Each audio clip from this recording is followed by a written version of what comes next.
This episode of The Dig is brought to you by our listeners who support us at patreon.com and by Haymarket Books, which has loads of great left-wing titles, perfect for Dig listeners like you. One that you might like is Let This Radicalize You, Organizing in the Revolution of Reciprocal Care by Mariame Kaba and Kelly Hayes. What fuels and sustains activism and organizing when it feels like our worlds are collapsing? Let This Radicalize You is a practical and imaginative resource for activists and organizers building power in an era of destabilization and catastrophe. As Naomi Klein says of the book, this is a prophetic work, one that will be pressed with great urgency into the palms of friends and comrades, kin and colleagues, and anyone else ready to rise up against machineries of mass death. With great clarity and generosity, Hayes and Kaba model how participants in movements can be tough on systems while being gentle with one another and themselves, nurturing a counterculture of care as an integral part of building the next world. Find Let This Radicalize You by Mariame Kaba and Kelly Hayes at haymarketbooks.org, where U.S. and U.K. readers receive free shipping on orders over $25 and £25, respectively.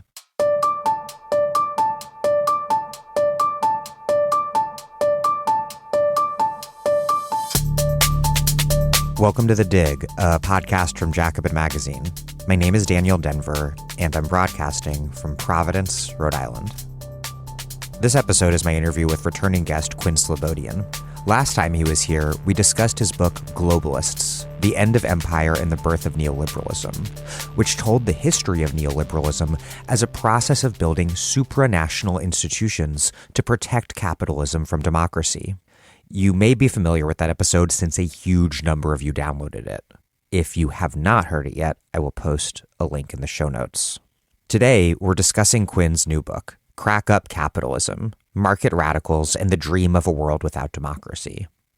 This book is about radical libertarians, including anarcho-capitalists like Murray Rothbard, who envision a world where the nation-state is broken into smaller units, a world of micropolities where capital mobility ensures that forms of governance by private property and contract outcompete popular sovereignty or socialism. But this isn't just a book about ideas, though it is certainly a book about ideas in part. It's also a book about how our world already looks a lot more like that anarcho-capitalist fever dream than we might have imagined.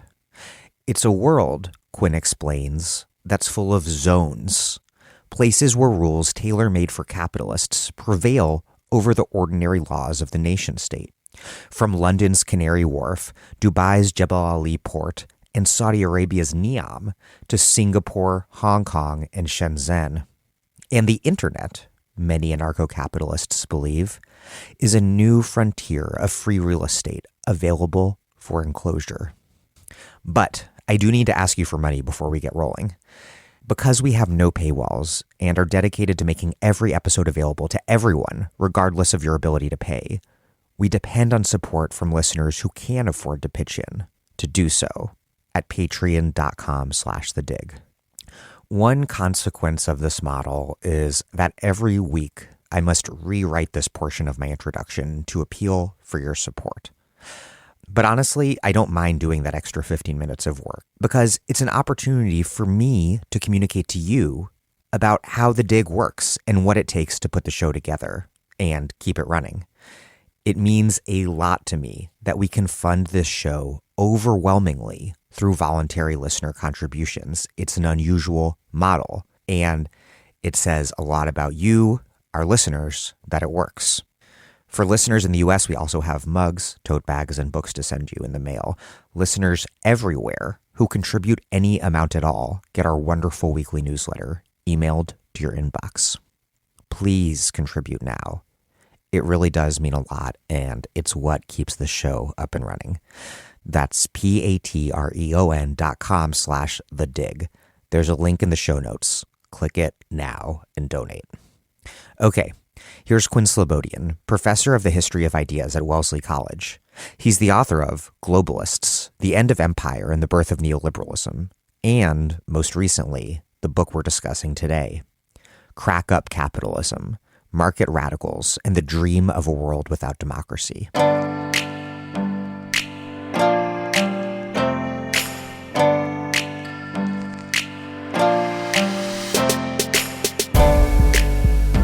Quinn Slobodian, welcome back to The Dig. Thank you. Let's start by defining some things. Your book is about a set of radical, libertarian, authoritarian capitalists, including many self-described anarcho-capitalists. And it's also about a world that's been shaped in those people's vision far more than we might imagine, a world that's riven with zones of all sorts. But before we get to that world and all of its zones, let's talk about these people and the world that they want to create. Who are these libertarians and what do they want and believe? Well, the people who are at the heart of the book are more radical libertarians or neoliberals than the kind that we might usually encounter. So the last book I wrote figured heavily with people like Friedrich Hayek and Milton Friedman and the like. Those folks do make an appearance in this book. I'm kind of more interested in the neglected group of, as you say, so-called anarcho-capitalists who, rather than believing that democracy can be sort of tamed and reined in and constrained within certain legislative bonds, they believe that democracy can and should be done away with altogether. So they have a belief in a kind of a pure market order within which everything is organized through private contracts, private actors, insurance companies, arbitration companies, all displace entirely the function of the ballot box or representative government. So that group is relatively small, but vocal, and I would say kind of increasingly influential and important over the last few decades, especially with the kind of rapidly accelerating financialization of our economy, the rise of the tech industry, the emergence of things like cryptocurrencies.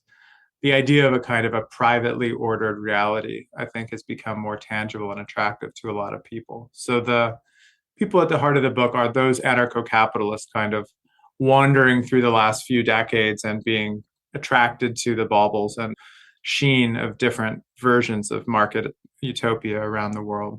What is the difference or relationship between radical libertarians and neoliberals? Are they sometimes the same people? Well, it's a fraught question.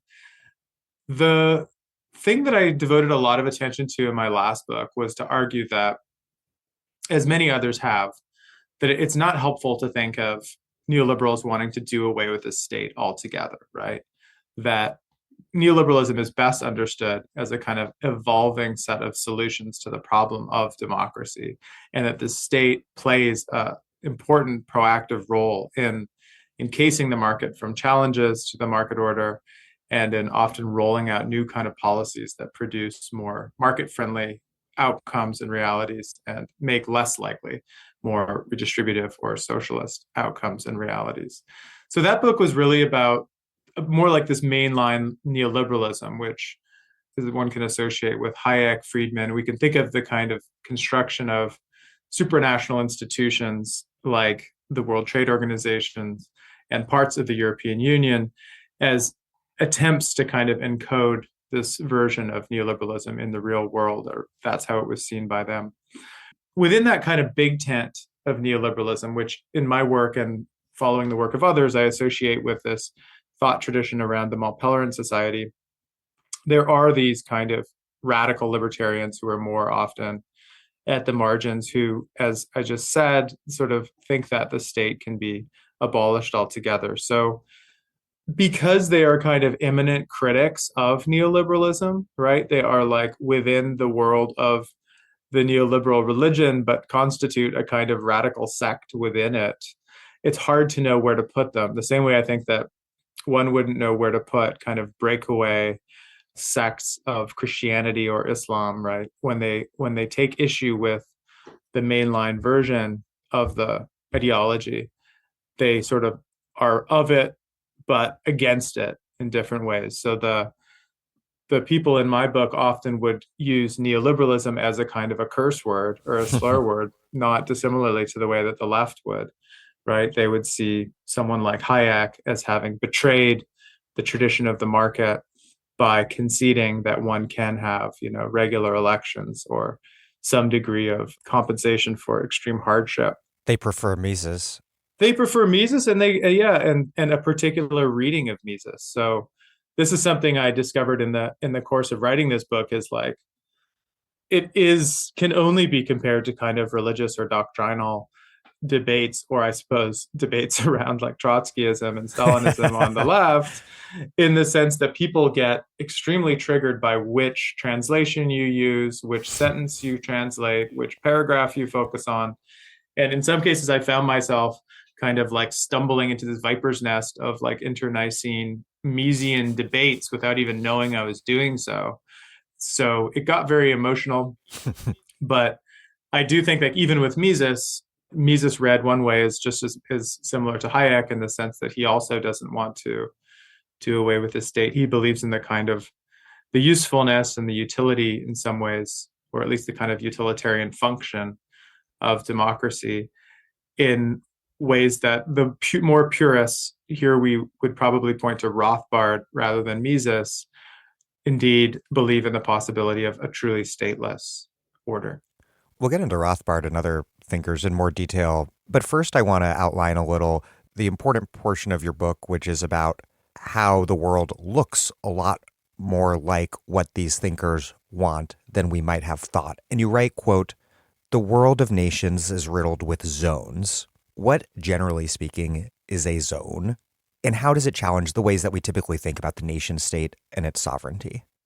Well, technically speaking, zones are these jurisdictions within national territory that are ring fenced, delimited in terms of size. And inside of their borders, they have a different set of laws and regulations than what exists outside. The last 40 plus years, these have been used by often developing countries as a way to incentivize foreign investors to come into the country who might, be otherwise dubious about making an investment in, whether it's Indonesia, India, South Africa, Botswana. If they're told, listen, within this space, we will make sure that licensing happens quickly, the taxes are light, that you'll be able to have full foreign ownership, etc. It's a way to make mobile capital more confident about where it's putting its money. The zone has a very distinct kind of biography or kind of history, which many other people have tracked in detail and upon whose work I rely in my own book there. And it has a few different genesis points. One of them is the foreign trade zone, which is an American invention. Dara Orenstein, an American studies professor, has written a great book about the American foreign trade zones called Out of Stock, which she pitches as a history of the warehouse in American capitalism. And these were set up in the 1930s during the New Deal as basically warehouses, but places usually adjacent to harbors that were considered to be outside of American customs territory. So the advantage of that is you could bring things in there in pieces, for example, and assemble them and then bring them inside of the United States and not have to pay, let's say, tariffs or customs on each individual component. You just have to pay then customs on the finished product. They were also very useful because, technically speaking, you weren't allowed to do certain kinds of refining of imported oil on American territory, so you could do them instead in these foreign trade zones. So for almost 100 years, the U.S., and there are hundreds and hundreds of these things across the U.S., some of them no bigger than a warehouse, places that when you step into them, you're technically out of the kind of tax territory of the United States. They're very much used for car assembly and things like that nowadays. Another history, which is kind of interesting, is around the Shannon Airport in Ireland. So in the early ages of transatlantic flight, you couldn't get all the way from, say, New York to London in one tank of gas. You had to refill once and sometimes even twice, which is what made Newfoundland briefly have a kind of an intense small site of cosmopolitan kind of leisure where people would have to get off the plane and wait for their plane to be refueled in Gander, I believe, in Newfoundland. And then it would be on to Ireland, which was the next closest place across the Atlantic. And Shannon International Airport was one such place where there was always people waiting for their plane to be refueled. There was duty free and so on. When the flights could go further, the fuel tanks got bigger. then Shannon became obsolete. But the sort of entrepreneurial thinkers there in the 50s already were thinking about ways that they could take advantage of this sort of extraterritoriality that they've been granted effectively as an airport. And so they started doing things like manufacturing, without the same regulations as the surrounding country. They started warehousing things and storing things that could be then, kept outside of the space of the country itself. So that idea of like perforating the territory to allow for usually lower taxation, lower regulations, lower labor laws, also had places that sprang up early in Puerto Rico in the 1950s and 60s and Taiwan in the 1960s. But it really didn't take off if you look at a kind of a graph of these zones, which eventually were just called special economic zones. It really didn't take off until the late 1970s, which is when China adopted the zone as kind of the way with which it would open up its domestic economy. So the most famous certainly is Shenzhen, just across the water from Hong Kong. But the zones multiplied very quickly, and they were fascinating sort of laboratories for recommodification of land, recommodification of labor, right? Basically the reversal of communism in most of its tangible ways, but in very, very small pockets of land. So it was a way to not do, all at once overnight shock therapy. Instead, you do this kind of hydraulic thing where you allow foreign investment and you allow foreign capital in, but only in very small places. And you sort of allow the different zones to effectively compete with one another for mobile investment and so on. So China would be the place where you really see the zone take off. The other place that I talk about in the book is in the Gulf, specifically United Arab Emirates, and specifically Dubai. Specifically Dubai in part because they don't have oil of their own, nor do they have gas. Abu Dhabi has the oil and Qatar has the gas. So they had to figure out something else to do. And what they figured out was adopting this technology of the zone.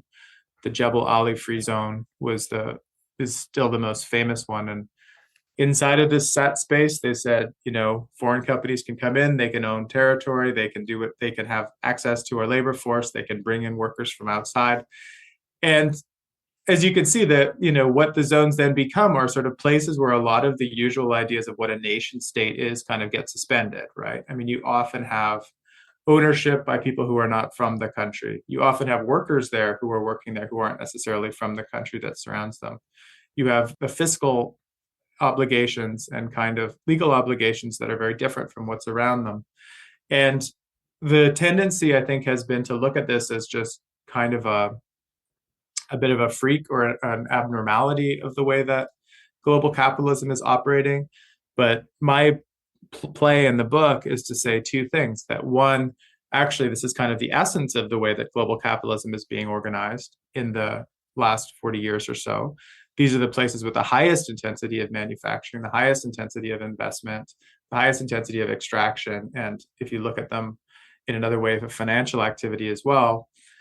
And furthermore, they're acting as kind of inspirations for other kinds of political imagination. So the radical libertarians, the anarcho-capitalists that we started our conversation with, are looking at these kind of workaday, kind of banal engineering fixes for capitalism and saying, what if we took that and made that into like a model for a society as such?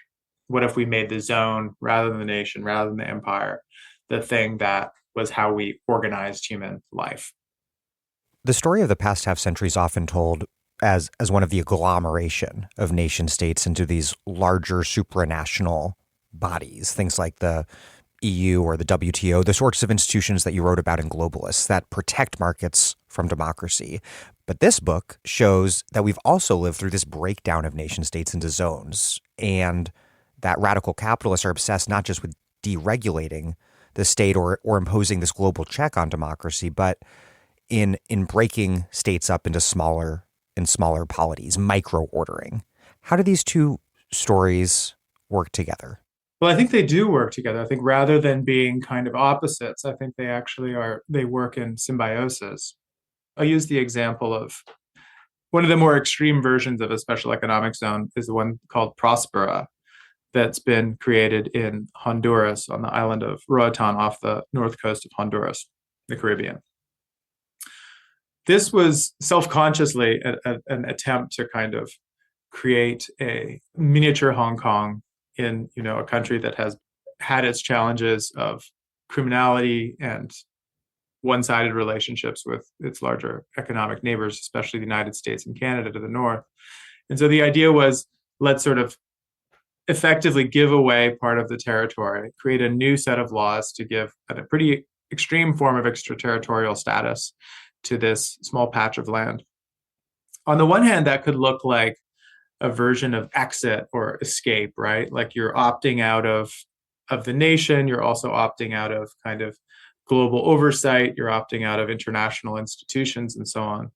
But on second glance, it actually doesn't look like that at all. Why? Because for one thing, the people who are advising there on that place, Prospera, are people who are absolutely plugged into the sort of the top level of sort of global capitalist activity. So it's people from, Ernst & Young, KPMG, the big sort of accounting and auditing agencies. It's people who helped to set up the Dubai International Financial Center. It's people who have experience actually navigating that kind of top level global coding of international economic law, who are also then attuned to the ways that you can take advantage of these small sites as places not to really opt out of or get away from, international economic integration. Quite the opposite. It's about designing places that are plugged into even more directly networks of international economic integration, whether of financial services, trade, in some cases, even the migration of people in the sense of offering citizenship by investment or the ability to have a sort of a second electronic passport.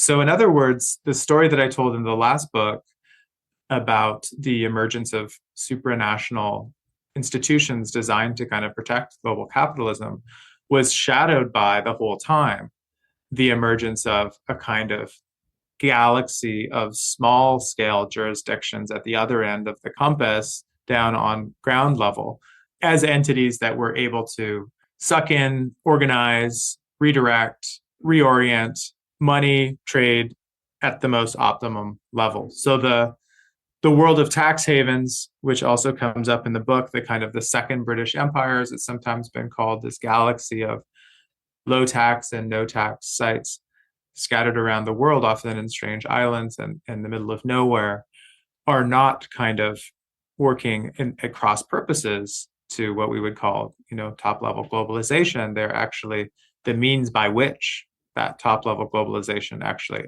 operates.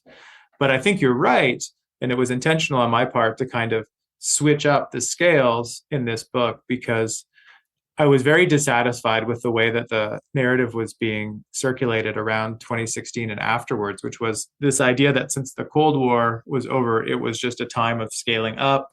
Everyone was getting more integrated. Sites of economic activity were getting ever larger.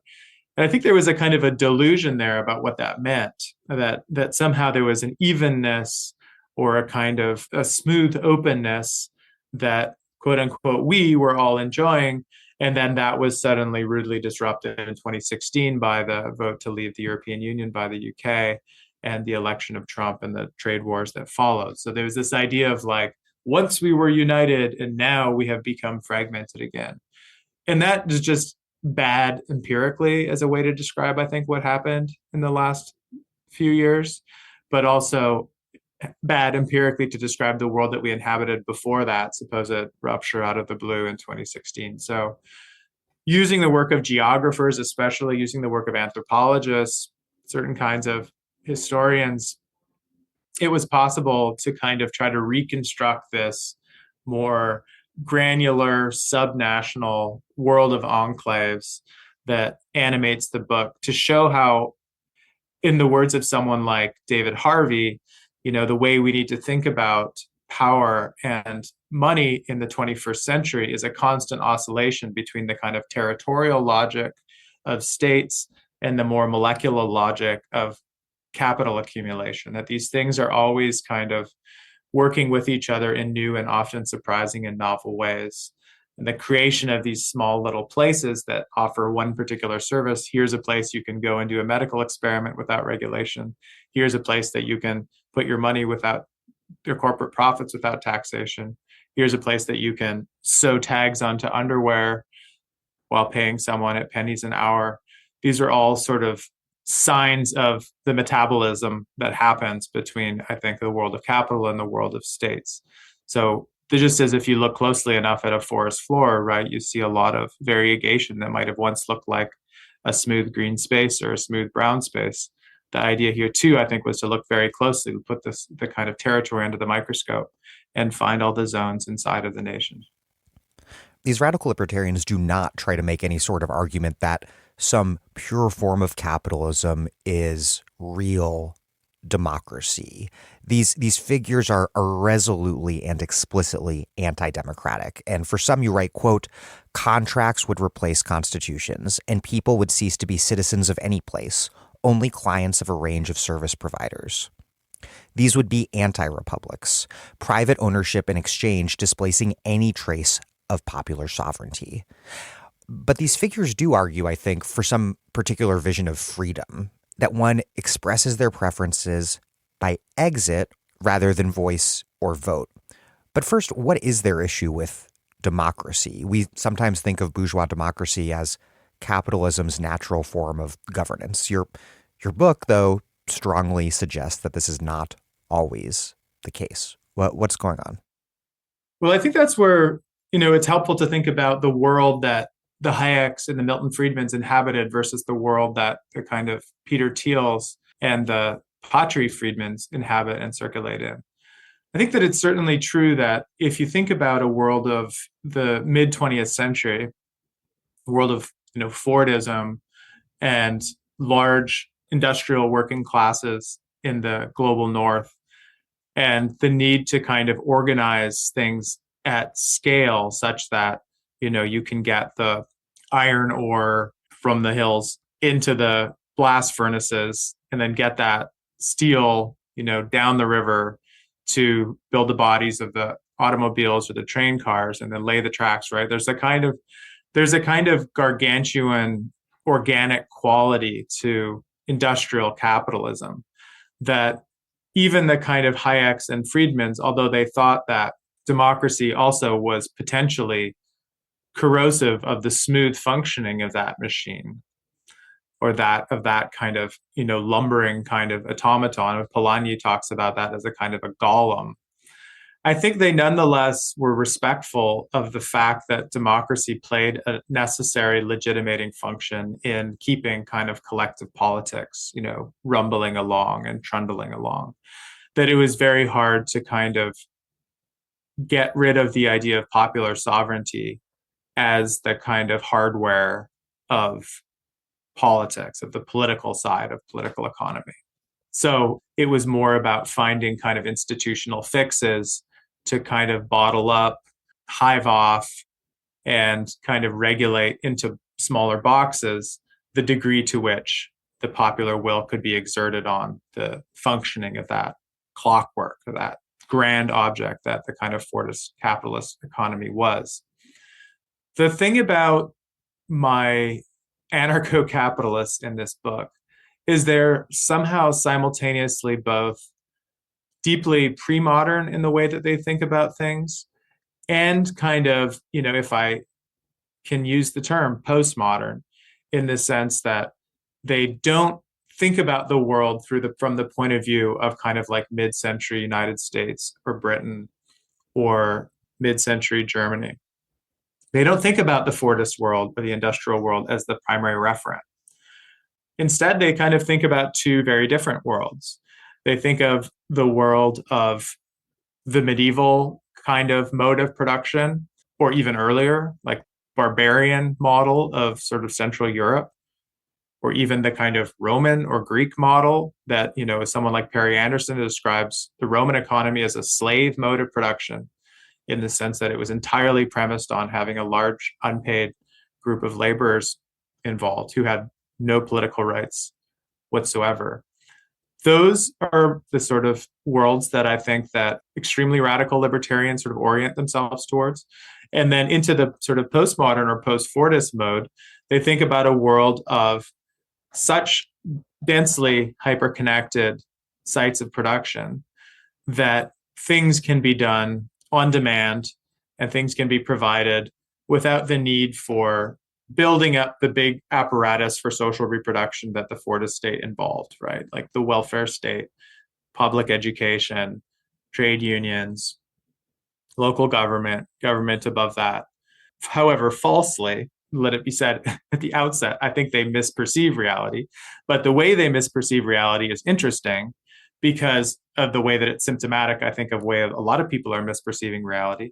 But it's a way of thinking about the world either as organized at a micro level in the style of the feudal or even pre-feudal world, and at the micro level in the form of our sort of futuristic, digitally mediated gig economy world. In that way of looking at things, the modern period from the French Revolution of popular sovereignty sort of breaking through, radicalized by the Haitian Revolution, radicalized by the Civil War and emancipation, radicalized onward into the 20th century, the Soviet Revolution, the Chinese Revolution. These are a series of events that kind of accompany, in a way, a particular era of human production, too, that they see themselves as either before or after. In that sense, if you're going to reorganize the world at a micro level, if that's your dream, and it is their dream, then democracy ceases to be the kind of necessary legitimizing language for mass politics, because it's not, what they're proposing is not mass politics. They're proposing micro politics. And within micro politics, different arrangements can function.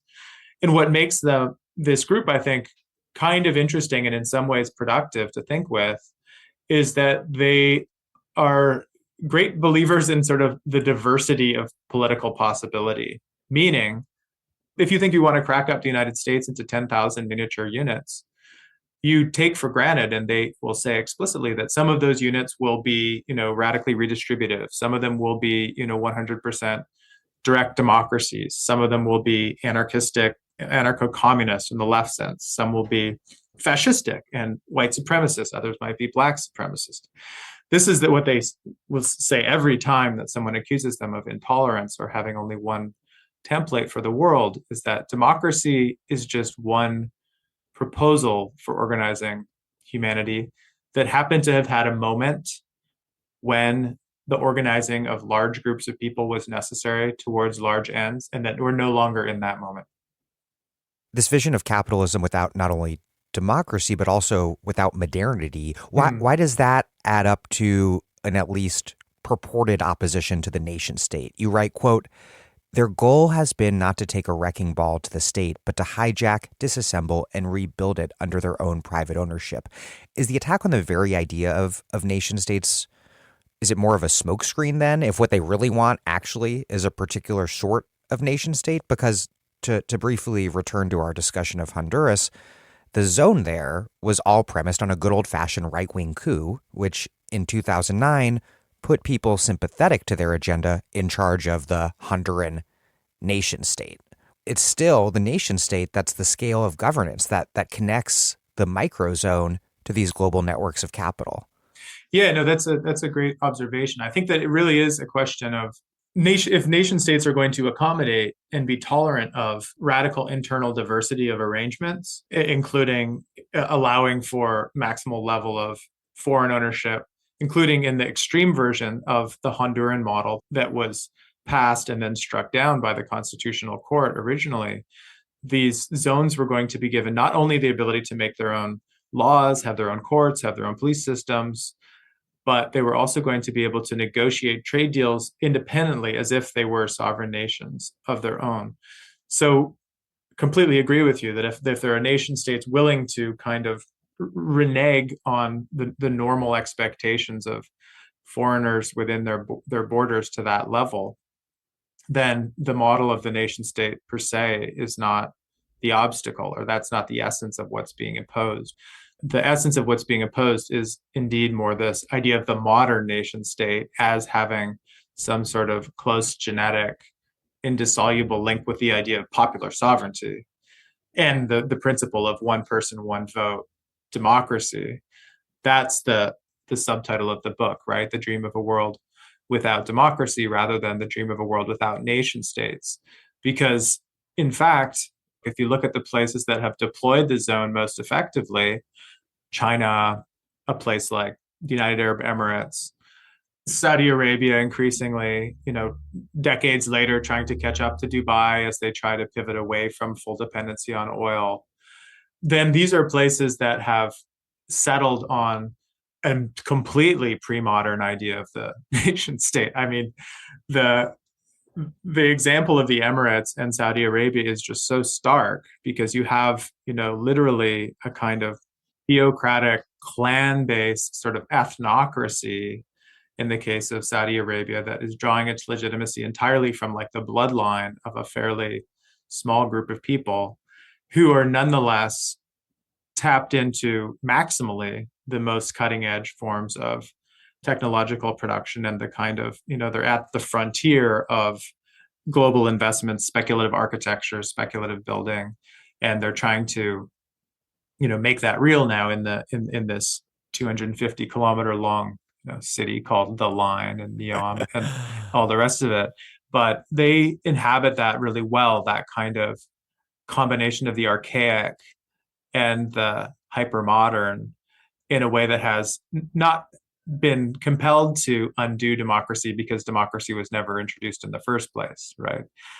The places that the libertarians truly envy are places that have had the advantage of never having had democracy in the first place. So whether that's Singapore, whether it's the Crown Colony of Hong Kong, come the Special Administrative Region of Hong Kong, whether it's the Gulf states, when a British conservative looks at all three of those places, and boy, do they ever look at all three of those places with a great deal of envy and longing, they have still not been able to figure out how you actually walk back centuries of traditions of popular sovereignty. And that's really the essence of the problem right now for people who want to turn this from a kind of a pipe dream or a fever dream into a reality is how do you actually undo expectations about democracy? And their solution so far has been, well, you just do it spatially.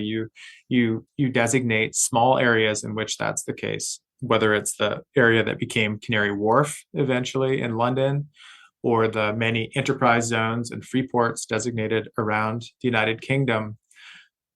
But then the next election comes around and often those very policies get overturned or something happens. So never having democracy in the first place is really the dream for these radical libertarians, rather than being forced with the much more awkward challenge of trying to dismantle what already exists. Hence, Murray Rothbard's, ringing call to repeal the 20th century.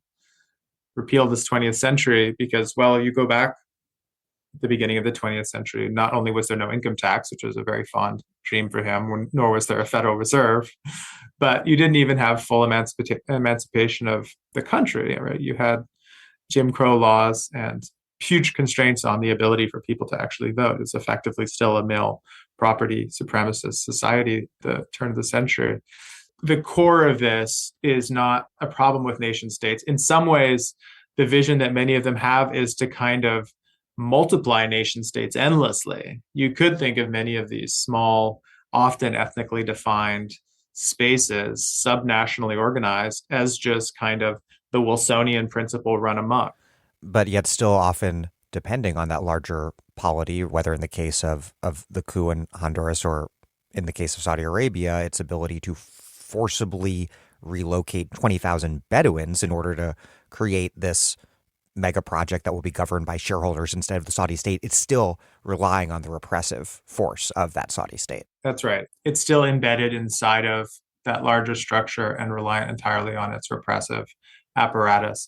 But I think it's not a universalist, right? So the idea is not quite that, as with the French Revolution, right? Here is a new template for organizing human social life. From now on, there will be something called human rights. They will be universal. Everyone will be both a person and a citizen. We will organize ourselves into these republics, in which we can express our common will. And, if you're the French revolutionaries, you quite literally are trying to figure out how to carry that vision across the border into the neighboring empire, from there into the rest of the world, right? That's our idea, insofar as we have a kind of reflexive narrative of how political ideology works, or the history of political ideas in the modern era, is someone has an idea, other people agree, and then over time they start to try to figure out ways to make everyone on earth agree with them, right? Yeah, it's so hegemonic that's why people have trouble understanding right. this about them, because we're all just so steeped in Enlightenment modernity. It's a basic kind of groundwork premise of everything else we think.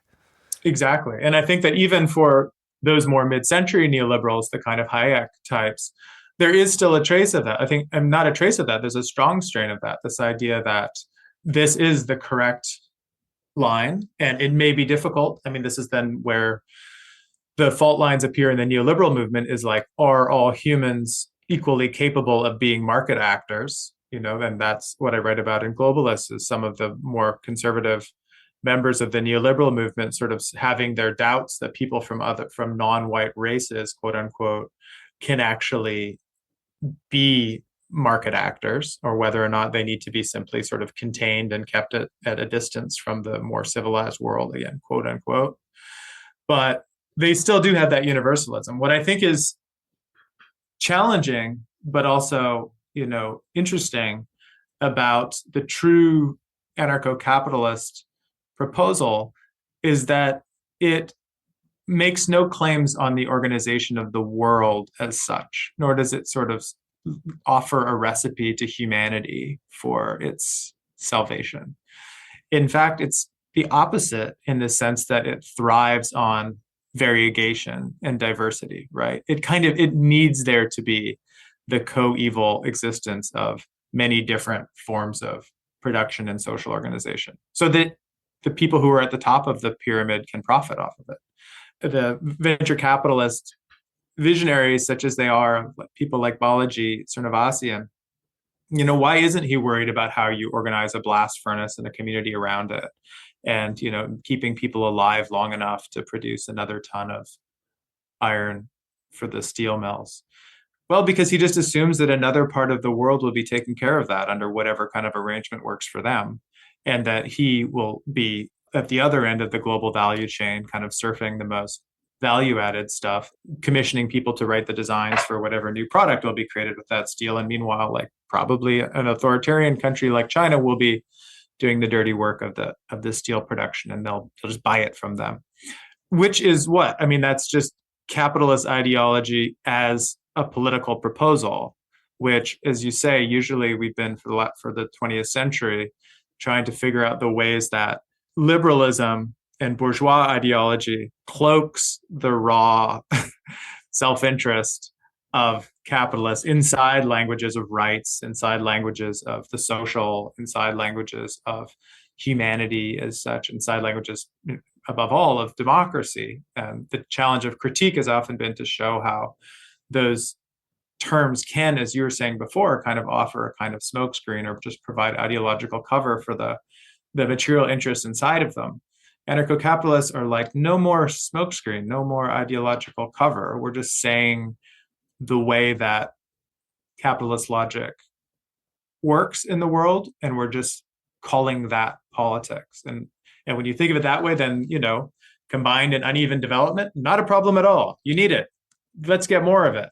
And let's also get more of that in the political realm too, because then there's more arbitrage available. There's more plays available. And why that's also, I think, hard to get our head around. You said it we're just kind of bound to the Enlightenment ideal. Absolutely. We are still, I think, and now often in ways around climate, enchained to this idea, for good reason, of all being somehow on the same timeline, right? We're all we're all walking along the same timeline. Some countries and regions are maybe further back, if you want to think about the movement toward growth or being an emerging market rather than an industrialized economy. but everyone is kind of, plodding along this same path. 70 years ago, modernization theory in the heart of the empire, right? Down the street from where I am at MIT, people at like Walt Rostow were saying like, we're just all in the stages of economic growth, like whether you're a Chinese communist or, a Sun Bushman or whatever, like we're all going to get there. The anarcho-capitalist just looks at that and laughs, right? They're like, no, no, no, no, no, no, no, no. There is no single timeline. It's like, it's total fractal. And the only task we have is to like figure out the best way through the maze with like our associates and people who are willing to pay us. And we are not moving at all in like a single trajectory as humanity. Humanity is a completely obsolete concept. It's not a community of fate that people share. And there is a kind of like bracing, obviously cynicism, misanthropy, but also what I think looking in the face these kind of ideologies does is it forces us to ask, if you disagree with that, then like explain to me exactly how your own way of operating in the world is different than that. Do you know what I mean? Like does our, other than rhetoric, in what ways does our way of organizing our own politics and life reflect that? And, sometimes, often it does, thankfully, probably. Most of your listeners have different ways that they make that real in their lives, but it is, I think, one of the ways that the futurelessness, it is especially built into kind of low growth or post growth kind of futures facing us in the coming years and decades, is starting to produce more of these ever more kind of cynical and sort of black pilled versions of politics. Yeah, because this notion, like you just said, that we don't have a common fate on one level is contradicted by the objectively shared ecological reality of climate change, but then it's also maybe not contradicted by it if we take it as this terrifyingly self-interested realist approach. Well, I mean, I think climate stuff is a perfect site to show that contradiction in action, because literally the most cliche thing that one could say for the last several decades is the sentence, global problems require global solutions. And this is the premise of the meeting of the COP to discuss climate policy. Everything from kind of nuclear non-proliferation to humanitarian measures is based on this idea. These are problems that face all of humanity. Therefore, we need to think about them as a world community. But the only progress that has been made has been more towards the re-entrenchment of kind of national borders and national self-interest, whether it's promoting green energy that's produced domestically, carbon border adjustment taxes that help domestic products rather than globally made products. That, the nations still remain the ways that politics actually advances, rather than the still nebulous and evasive and elusive space of the so-called international community. So I think that, we got a dry run of this in COVID, that like when humanity is faced with a shared threat, we might not revert immediately to kind of a dog eat dog world. In fact, we didn't at all, but we did immediately go very local. We reduced down to more mutual aid collectives at the level of the neighborhood, the town, sometimes the state, sometimes the region, at best the nation. But the idea that, future existential crises will produce ever more senses of humanity as a single unified actor, I think it's hard to square with what we've already seen.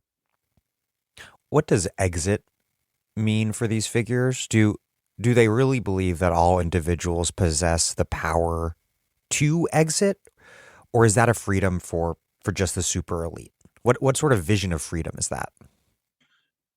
Milton Friedman's grandson, Patri Friedman, a master of PR, very much helped by the fact that he knows very wealthy people in Silicon Valley, but also just at the magazine profile level, hugely helped by the fact that he's Milton Friedman's grandson.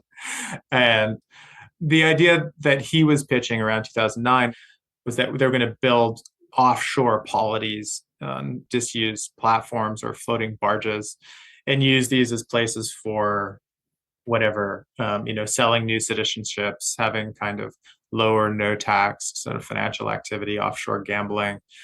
I mean, there is this superficial mystique to these kind of ideas, but then they can often feel quite thin. I mean, the same way that these projects that are supposed to be rolled out in Saudi Arabia that are going to be like the world's most sustainable city in the middle of a desert. It's kind of like, at best, it just becomes another thing that like the super rich can go and just save themselves and let us all burn, right? So I didn't want to write a book just about that, more to break with what the political economist Hedley Bull sort of famously called the tyranny of existing concepts. He was saying quite clearly there that especially the nation state, it has such a hold on us that we can think of something like the global because it's sort of captured well in the sort of planetary imagery, and we can think of it as just kind of like the dissolution of all nation states into a single nation state, but that we have problems with conceptualizing scales between the national and the global. So he was actually talking about European community in the 1970s and 80s. It's like, what is this thing? A federation? Is it a union? Is it sort of a quasi-empire? But then, one can also think of it below the level of the nation, hence the zones. And what I tried to roll out in the book is examples where the thought was actually presented of making this fragmented territory something that might actually come into existence and become kind of a dominant form. Probably the chapter that I'm the most proud of in the book is the chapter on South Africa. And I had never heard about this, and nor after reading a lot of books about South African history did I find that anyone else had really written about the example that I talk about in that chapter. I had definitely never heard of it. Yeah, no, exactly. And that's strange because it turns out that the person who I wrote about in that chapter, Leon Lowe is his name, had written with his wife, Frances Kendall, written a book that was, until the publication of Nelson Mandela's memoir, the biggest political bestseller in modern South Africa. So, and their idea was what they called the Swiss solution. And they thought that South Africa should just be shattered up into, hundreds of Swiss-style cantons. Within each of these, there should be total internal self-rule. They should be able to make their own laws about who gets to live there, who gets to be there, travel through, and that there should be almost no central government. So the federal government should just basically, patrol the outer borders, maybe go to the UN. But beyond that, no redistribution, no central taxation system, totally decentralized. And why they wanted to create a South Africa that looked like this was because they thought, and they said it openly, as Lowe was quoted in Time magazine saying he wanted to give the opportunity to let the black tiger out of the cage without the whites being eaten. Wow. Extraordinary quote put in print from out of your mouth. And this wasn't just their kind of wild imagination. They saw the actual existing system that apartheid had evolved into, of homelands, these open air prisons for Black South Africans.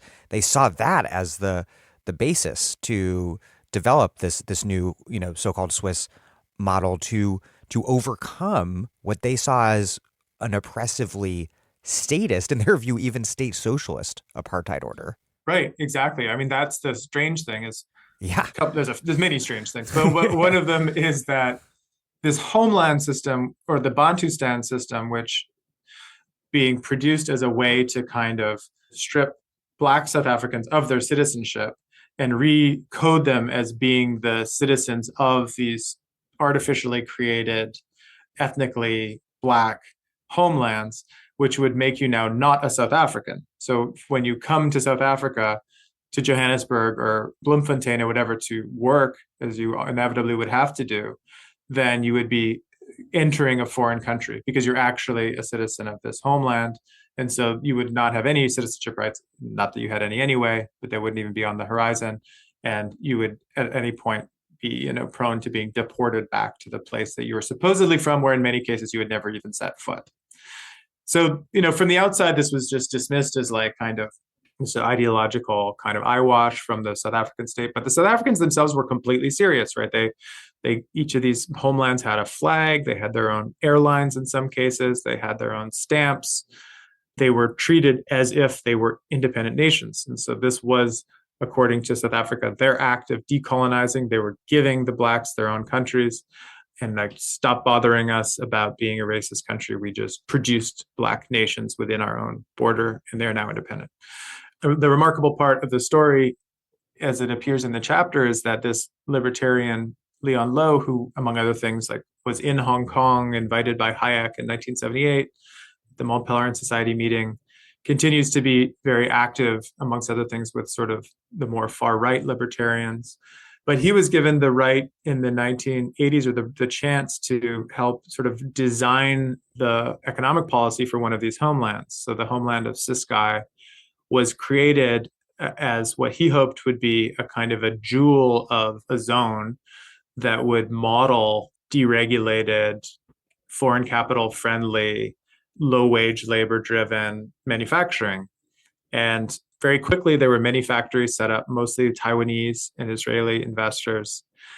And it was sort of quote unquote booming. But the kind of the sad contradiction is that it was booming basically because this supposedly independent nation was actually getting just a huge amount of subsidies directly from the South African central government to make it a kind of Potemkin village modernization. So it was not libertarian at all. It was like a full-on corporate welfare.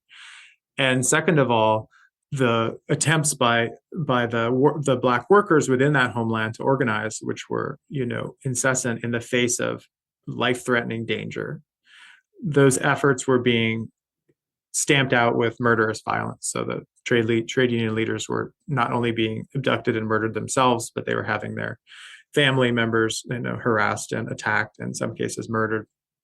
So whatever kind of freedom this was, and it was being celebrated as a beacon of freedom by American libertarians, British libertarians. The front page of the Wall Street Journal talked about Ciskei as a kind of a showcase of economic liberty. It was at the expense of both, the basic right to kind of organize and express oneself was being policed with murderous violence. And even at the level of supposed economic liberty, it was a sham. It was a statist prop for apartheid states, PR. So that is, I wanted to make the book kind of more about examples of that less than just, Peter Thiel building a mansion on an island and going and just getting away from it all. I mean, the rich are always going to do that. They are being given more and more opportunities to do that. But I think that especially if you want to do what I hope to say, like, okay, if global geographies are being kind of shattered up and fragmented in the way that has just been described, then what do we do as a countermeasure, right? Do we try to just squash all of these zones and make the nation state sort of legally even again? I don't think so. Do we try to kind of figure out how to rehumanize or insert different kinds of politics into the space of these zones? I think that's a better proposal, but it has its limitations because it suggests that you still want to kind of escape democratic oversight and make things that are exceptional for some groups and not others. Or do we want to sort of think about more leftist experimental politics of zones which are not exclusionary, not anti-democratic, and can maybe produce possibilities of emulation elsewhere? So that was my intention, to kind of try to fertilize our imagination a little bit around non-national, non-conventional ways of organizing production and life, such that we can break a little bit more with that tyranny of existing concepts. I'm Astrid Taylor, and you're listening to The Dig with Daniel Denvir, a podcast for people who want to deeply understand the world and organize to change it. That's why you should support the show at patreon.com/thedig. This episode of The Dig is brought to you by our listeners who support us at patreon.com, and by Haymarket Books, which has loads of great left-wing titles, perfect for Dig listeners like you. One that you might like is Angela Davis, an autobiography, now available in paperback. Angela Davis has been at the cutting edge of Black liberation, feminist, queer, and prison abolition movements for more than 50 years. In an autobiography, Davis describes her journey from her childhood in Alabama to one of the century's most significant political trials, from her high school political activity to her work with the U.S. Communist Party, the Black Panther Party, and the Soledad Brothers, and from the faculty of the philosophy department at UCLA to the FBI's list of the 10 most wanted fugitives. First published in 1974, an autobiography is a powerful and commanding account, written with warmth, brilliance, humor, and conviction that resonates today. This new edition features a powerful and expansive new introduction by the author, Angela Davis, an autobiography, available now from Haymarket Books in paperback, hard copy, and as an ebook, and available at haymarketbooks.org, where US and UK readers receive free shipping on orders over $25 and £25, respectively. This power of exit is also the motor of their theory of change. I mean, we discussed that this is not an Enlightenment universal vision of the world, but there is something there that still, at least implicitly, affirms a sort of capitalist universalism. In terms of the power of exit, you write, quote, "Once capital flees to new low-tax unregulated zones," the theory goes, "non-conforming economies would be forced to emulate these anomalies. By starting small, the zone sets out to model a new end state for all." How is this capital flight-induced theory of change supposed to operate? And then how does it relate to the more mundane, general, long-standing logic of capital mobility that we're all too familiar with, which is that we have a system where capital flight effectuates capital discipline? Yeah, I mean, that part of the argument, I think, is probably the easiest to prove or demonstrate. And it's the kind of thing that, for sure, people like Emmanuel Saez and Gabriel Zucman and Thomas Piketty, by putting taxation back at the center of our idea of ethics and politics, they've really, I think, made this more tangible for people in I think, a very helpful way. And the way that it pans out and the way that I describe and sort of historicize it in the book is often kind of mind-bending, in the sense that countries like the United States or United Kingdom, large countries with relatively large numbers of people, are compared against places that are minute with almost no people in such a way that it's suggested that the United States should sort of get its act together and act more like this micronation, because if it doesn't do so, then the most obvious case, like corporate profits are just going to be booked in that country rather than your country. So I remember during I think it was the 2016 campaign, that the Heritage Foundation had produced this graphic that showed the American corporate tax rate next to I think the Mauritius corporate tax rate, and was circulating this kind of as a meme on social media, being like, look, America really needs to lower its corporate tax rate. Otherwise, all the businesses are going to go to Mauritius. And I mean, just to sort of try to understand what that could possibly mean, requires, a kind of introduction to the way that indeed the laws of the world are organized such to make total mobility possible for certain kinds of actors, even as it makes, that mobility almost impossible for other kinds of actors. And this is where Katerina Pistor's work is super helpful. Like, what she calls the code of capital is such that you can write a contract anywhere in the world and say that, should there be a dispute, it will be solved under, the law of New York or Britain, for example. Or within the U.S., Delaware. or exactly, or Delaware, or you can register your company in Wyoming or South Dakota or any other kind of jurisdiction that is convenient for you, that has courts for resolving disputes, or that has minimal levels of corporate taxation. So that kind of disconnect between the materiality of the product and its site of production, let alone the workers who are putting their labor into it, and then how it exists kind of legally and financially, is already kind of mind-bending enough.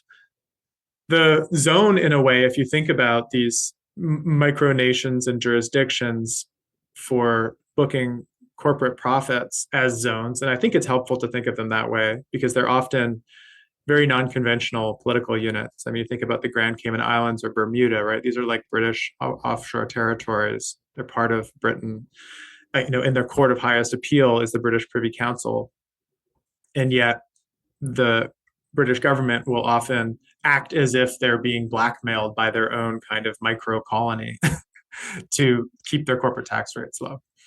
So it's either kind of disingenuous, ignorant, or just playing the electorate for fools, I think, to think that there is no other way of organizing global capitalism than this. And the fact that we're currently now moving towards a kind of just OECD global corporate minimum tax rate, although it will make things hard for sort of poor countries that have thrived only as offshore tax havens, is nonetheless good because it is important to give citizens and populations a sense that the world can be organized other than the way it is. I think that if there's anything that's most pernicious about neoliberalism as a kind of a dominant political ideology, if we think of it in the broad sense, especially sort of the neoliberal globalization of the 90s and the early 2000s, was this idea that humans had no ability to influence the world around them, that all they could do was kind of surrender to the forces of economic globalization, which were, time and again described in natural terms like the changing of the seasons or the flowing of the tides and the storms, for which states and politicians and populations could only kind of gird themselves and go with the flow or try to read the meteorological signs and couldn't actually affect themselves. I think that one thing that has to be seen as positive over the last few years is the turn against that kind of globalization consensus. I think populations and electorates are ever less willing to hear politicians just sort of defer to abstract forces of globalization as things that are forcing their hands. And the encoding of places like in the first index of economic freedom, so a place like Costa Rica being the fifth freest economy in the world, the retroactive encoding of places that were authoritarian dictatorships like Honduras and El Salvador in the 70s as having been supposedly among the most economically free countries in the world. These are some of the things I touch on in my book. We're just ways of trying to sort of disempower electorates from being able to make different choices. And the idea that the zone could emulate kind of an end state for the home economy is a dynamic that we've been watching for decades. And I think that it's something that for people to have any faith in politics, it's very important to be able to push back against that and to sort of re-empower people with a feeling that they don't need to constantly be in competition with places that have no kind of formal similarities with them whatsoever. The hyper-capitalist city-states so beloved by these radical libertarians, they ban trade unions, opposition parties, of course, but a really basic, powerful way to limit or eliminate democracy is to simply radically circumscribe the demos. So in places like Singapore and Dubai, what we see is the disassociation of a nation's working classes, typically migrant working classes, from the rights of national citizenship. How does this form of excluding migrant working classes from citizenship compare to prior historical periods, earlier in capitalism's development, when the entire working class was simply excluded from citizenship?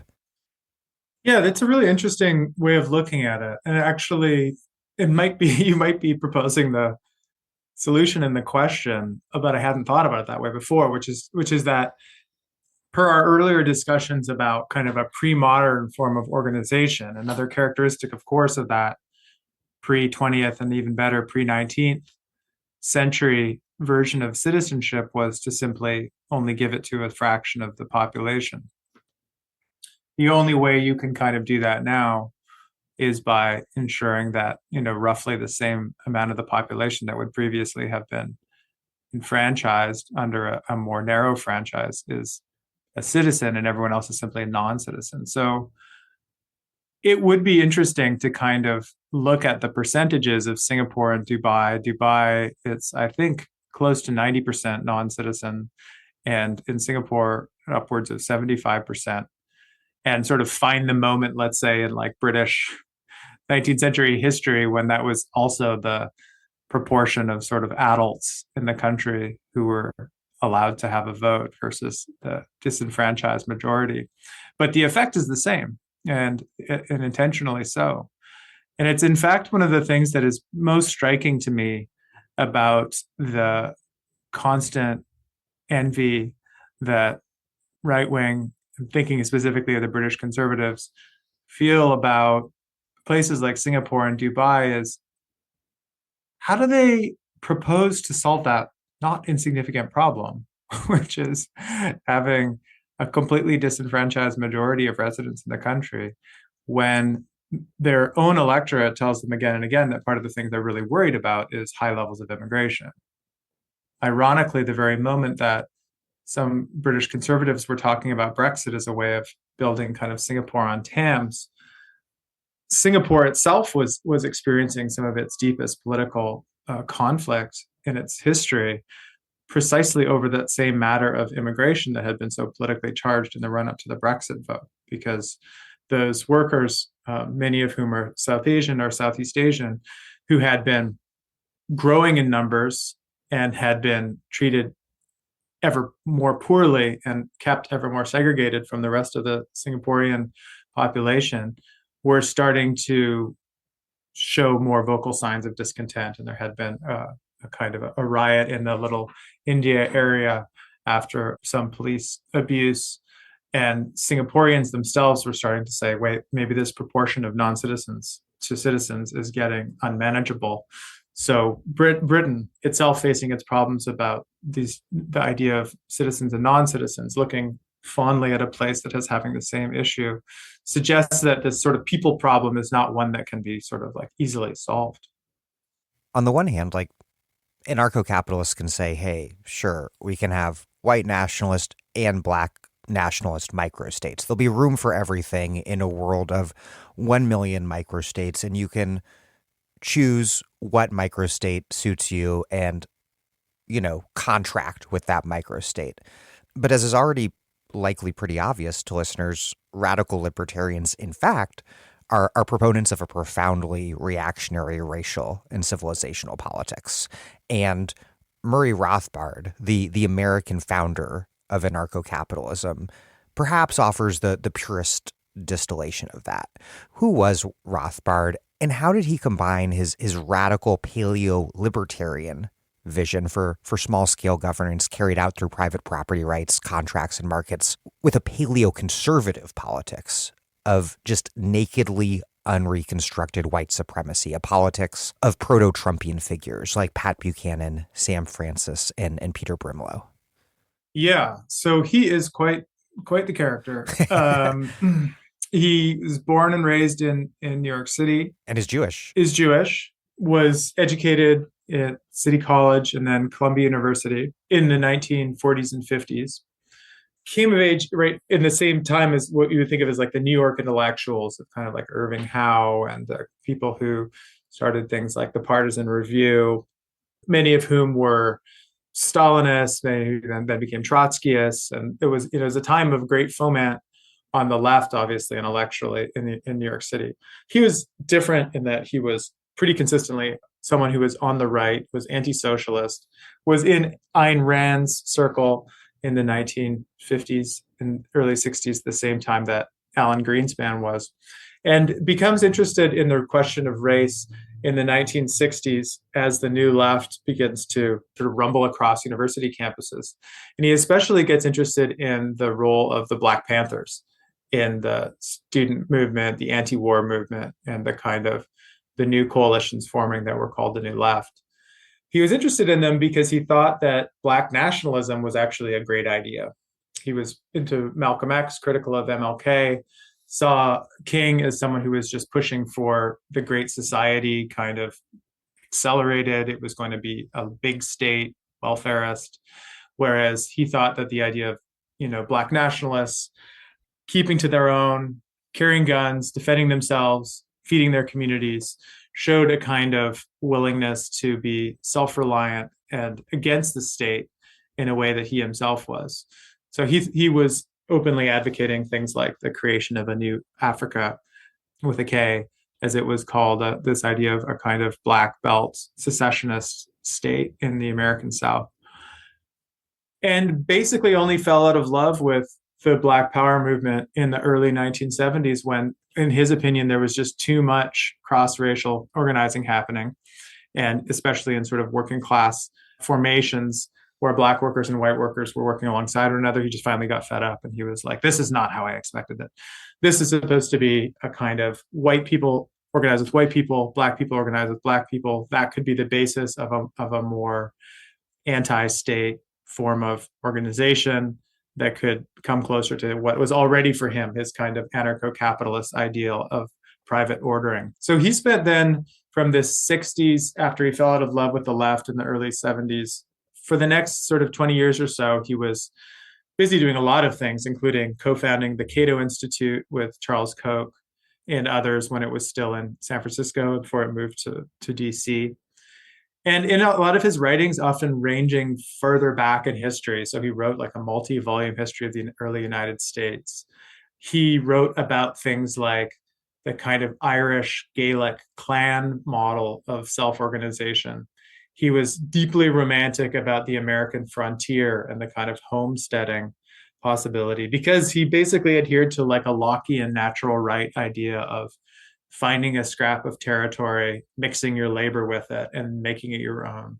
So in short, he had visions of kind of settler colonial style self-reliance, small communities. The sort of settler colonial imaginary seems to be the premise of a lot of your thinkers. Absolutely. Absolutely. In the sense that supposedly all you need is sort of like land and freedom from the state, and you can do your thing.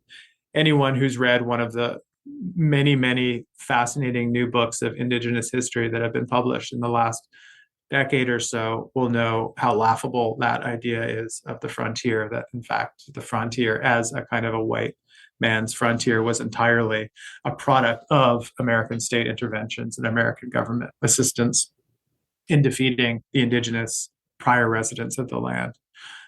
This was not part of Rothbard's way of looking at American history. He thought that the indigenous populations had no claim on the land because of their quasi-communistic way of organizing life and because they had not encoded a version of ownership legally the way that would have legitimacy.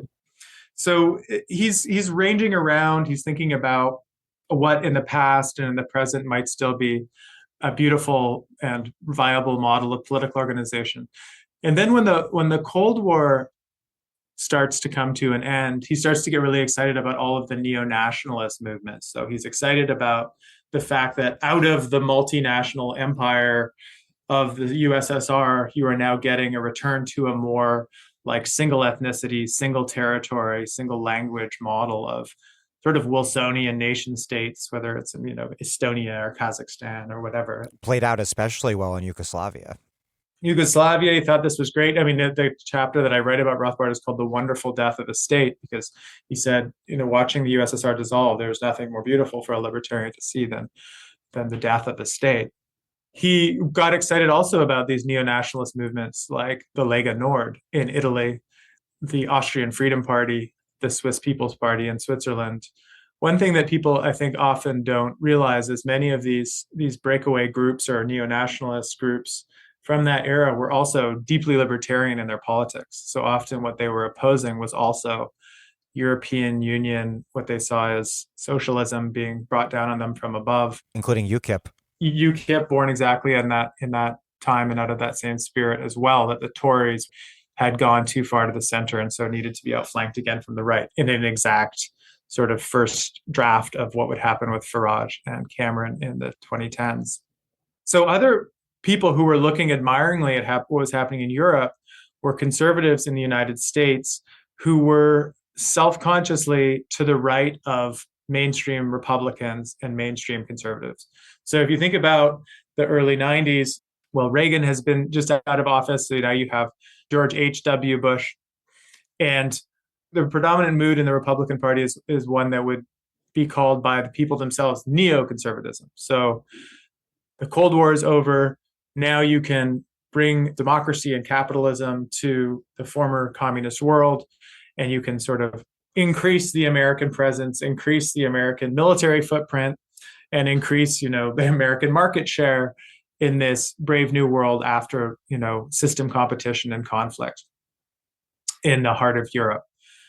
There were conservatives in the United States who didn't agree with that at all, and they thought that this should be taken as an opportunity not to kind of make America a kind of global empire trying to bear democracy out everywhere beyond its borders, out there seeking monsters to slay, in the famous quote, but instead that they should take this as a chance to withdraw back to kind of the isolationist position that they felt America had been deviating on the wrong path of, like, since the First World War, practically, but really since the Second World War. Exemplified by Pat Buchanan versus George H.W. Bush's New World Order. Exactly, right. Bush did himself no favors by actually using those words. by using the term New World Order in a speech, which just, set up a trillion blog entries and everything else including, I've still never understood how there's that the World Wrestling thing called New World Order. Yeah, from when it was still the WWF when we were kids. Yeah, right, exactly. So that's a bit of a sidebar. But so anyway, these people who were against Bush and the neoconservatives, Bush won, called themselves paleo-conservatives, self-consciously. We're not neo, we're paleo, we're going back. And they wanted an America that's sort of more walled off from the world, and explicitly walled off from incoming immigrants from the non-white world. Part of their platform was to kind of roll back the 1965 Immigration Act, which had, broken with the previous existing sort of racial and national quotas to allow for the arrival of people from all parts of the world. So there should be a return to a more homogeneous, white, Christian, tradition-bound nation. In their search for allies, because they had now alienated themselves from the mainstream right, and very deliberately, they're completely at war with the mainstream Republican Party. They're at war with the main commentators inside of the establishment. They're searching for allies, and they find Murray Rothbard, who is, by that time in the early 90s, had helped set up something called the Ludwig von Mises Institute, as effectively part of the Auburn University in Alabama, alongside a Bostonian named Llewellyn H. Rockwell, known as Lew Rockwell, who had been libertarian for a long time and had also been an opponent of integration, racial integration, for a long time, since he was at Arlington House Press in the 1970s. So Rockwell and Rothbard were having their own problems within the libertarian camp that kind of mirrored the problems that the paleo-conservatives were having within the conservative camp. Rothwell and Rothbard hated the fact that libertarianism had been associated now with kind of like nudism and drug use and like polyamory and whatever. I mean, if you watch online the kind of candidates trying to run for the Libertarian Party, it's like you get a sense of what they were rejecting, which is like what they saw as libertinism rather than libertarianism. So they rebaptized themselves as paleo-libertarians, joined ranks with the paleo-conservatives, and formed something called the John Randolph Club in the early 1990s. Their biggest sort of political intervention was to help advise on and back Pat Buchanan's run for president in 1992 and again in 1996. And Ron Paul was also. And Ron Paul was absolutely part of that. Peter Brimelow was part of that. And what they found common ground on, because it can look strange at first glance, like sort of people who believed in the American nation and tradition teaming up with people who were like interested in, government by contract and couldn't care less about the formal borders of something like the United States, is they realized that they both believed in decentralization. And they both believed in tradition, which would make sense if you're just someone who is a conservative and believes in those as transcendent values above all others, just as a kind of act of faith. But for Rockwell and Rothbard, they believed in Christianity kind of for its own sake, but also in a way that I find interesting and underexplored in things I've read before, which is that they believe in kind of racial homogeneity and shared religion, also because it can sort of produce the glue of society in the absence of things like representative institutions. So if you're going to do away with democracy, that's well and good. But how else are you going to then make people like not just, see each other as totally foreign from one another? Might have a common language, okay. But what they saw is that in the language of economists, if there's a common race or a common religion, you can kind of decrease transaction costs. So basically, people will trust each other more. They'll have more confidence that this person is like reliable. I can do business with them. I can negotiate with them or whatever.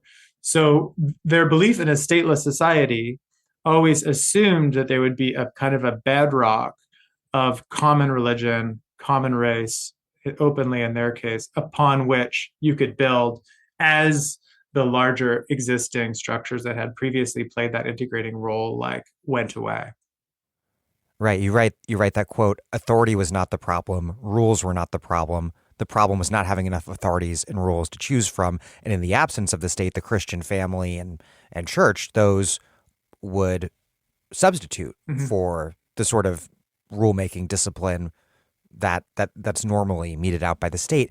And the argument really reminds me of Melinda Cooper's work in Family Values, which shows that these forms of traditional morality in the family have always been key bulwarks for neoliberalism. And also this particular blending of traditional authority, private power, libertarian ethos that extends both to personal morality and choices and economic arrangements also reminds me of and strikes a similar chord as, I think, the modern conservative movement just more generally, the classic three-plank conservative fusionism created by Frank Myers and others in the pages of the National Review.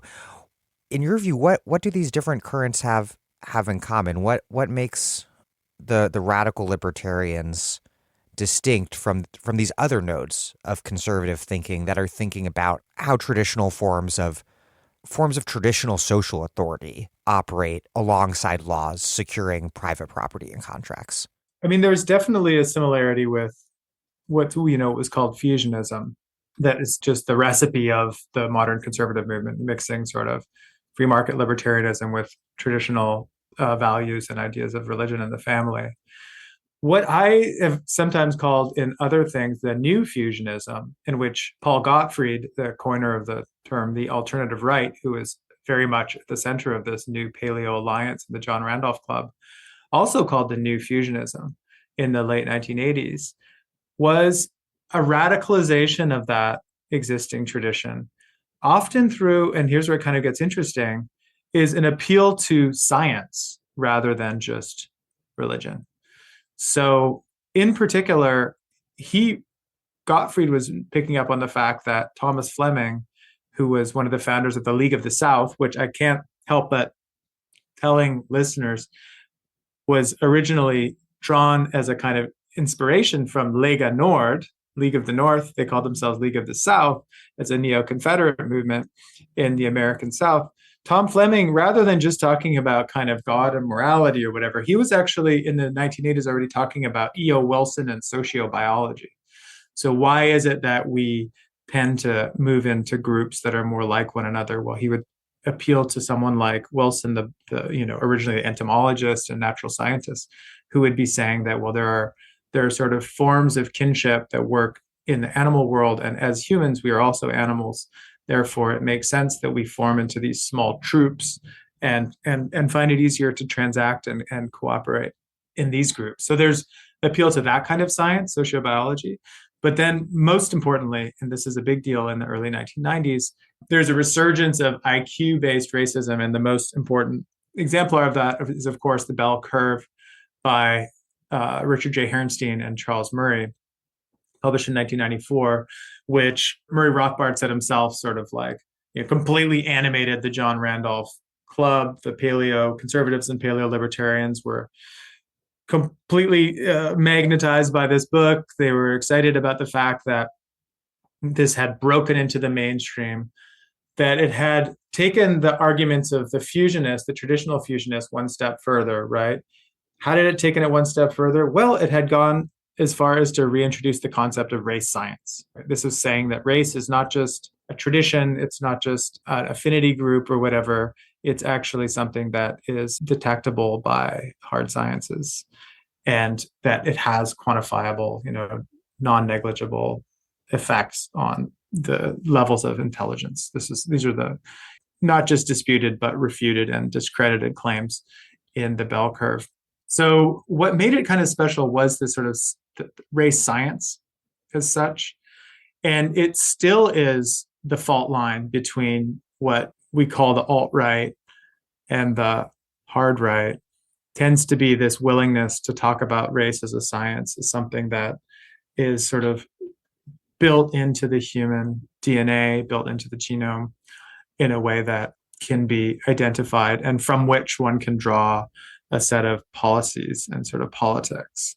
So I think that was the radicalization that happened in the 1990s. It's what got some of these people sort of booted out of respectable conservative circles, in some cases, in most cases permanently. When Sam Francis started talking about the need to, talk about white identity and the white race as something that was positive and needed to be built upon, that was one step too far for a lot of the people who would be previously publishing him. So that is indeed, I think, an interesting moment in the 1990s, because it's sort of like the balkanization and the fragmentation that most Americans were watching from afar in a place like Europe or in, Somalia, which is falling apart at the time, and mostly, seeing as sites of either concern or places that might require like American military intervention or humanitarian intervention. The sort of counterintuitive flip that the paleo conservatives and libertarians pull off is to sort of look at that and say, like, how exciting. How can we sort of bring that wave of fragmentation back home to the United States and sort of let that secession on racial and ethnic borders become something that begins to reorganize the American polity as well. What concretely has the impact of thinkers like Rothbard been on the present day right wing in the US and also elsewhere? Rothbard and then his even more radical protege, Hans Hermann Hoppe, they've become memeified among the far right online youth. What's their influence? Does it extend beyond an online fringe? And I guess I could ask the same question more generally in terms of your thinkers. To what degree are their aspirations the aspirations of most capitalists, even if expressed in a more extreme way? What's the relationship between all these extremists and the more general currents of political economic thinking amongst elites over the past half century?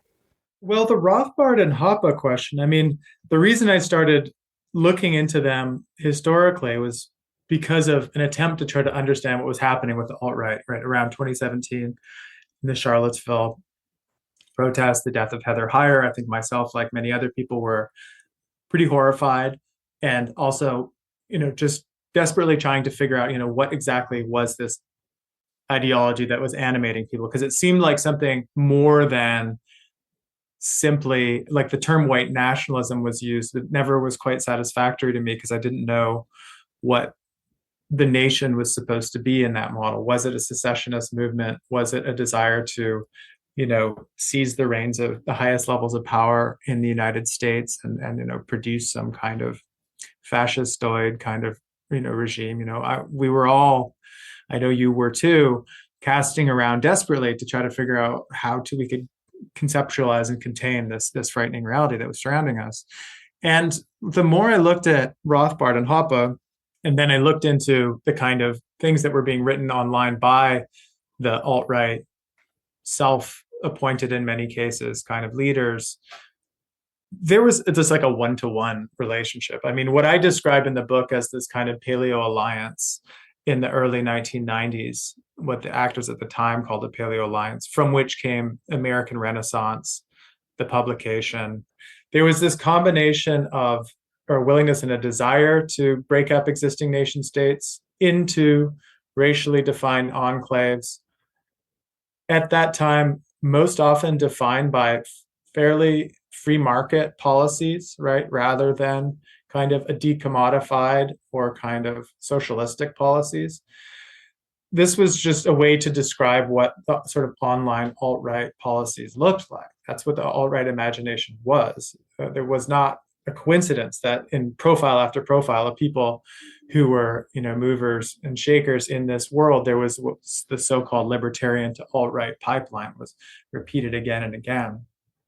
So I think around that time, 2017, especially with a figure like Richard Spencer, who had, self-identifiedly made this move from being a libertarian and someone influenced by the Austrian school into more scientifically racist influenced ideas. This was a way to describe the dominant version of alt-right ideology. What happened after 2017, and this is now, I think to my great relief, and I think the relief of a lot of people, is the attempt to unite the right at the time has been more and more of a failure, and that whatever coherence existed around the alt-right movement has been, largely lost since then. So there are still, of course, unfortunately, robust online sort of concentrations of activity, producing among other things the leaker from Southern Massachusetts, who has now recently been, shown to have been engaged in all kinds of alt-right racist kind of memery and online activity. But there are now more people who would identify as like more traditionalist or socialist, in the sense that their vision of a white secessionist nation would not be one that was anarcho-capitalistic, but one that would be more redistributive, that acknowledges more the role of the family as a site of social reproduction explicitly, instead of just pretending it doesn't exist, which is often the way anarcho-capitalists operate. So I think that this sort of Rothbard-Hoppe version of anarcho-capitalism was pretty close to what we called the alt-right a few years ago. But insofar as the alt-right exists now, I think there's more space for more redistributive versions of right-wing politics. So there, as elsewhere, I think that the people I look at in the book are useful not so much as offering kind of like the hidden script to our present day world. Certainly, I'm not proposing that the people I write about in the book have been like operating behind the scenes to engineer the world we live in. That would be a far-fetched claim, and not one that I would ever be able to prove, or what I set out to prove.